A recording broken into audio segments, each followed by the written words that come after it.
What's up guys, welcome to Mindread World. Today I gonna show you how to root your phone. First you need to go in Google and search double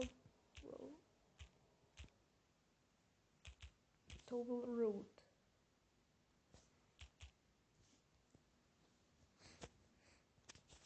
Then go this first. Double root BGL. Open.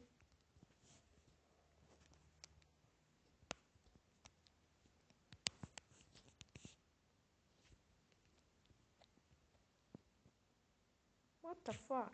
Why YouTube it's opened?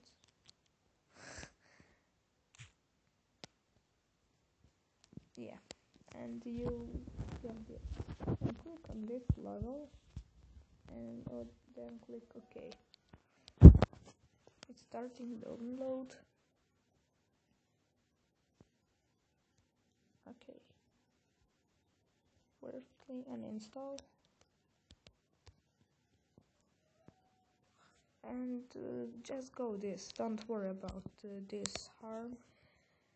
And click OK. And click then install.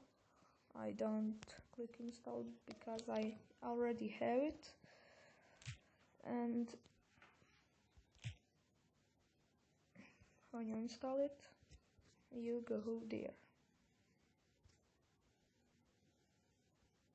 Double root and click this make it rain. And that is your phone is rooted. Then go on Play Store and download Root Checker Basic and verify root. Congratulations, this device has root access. That is, I hope I helped you.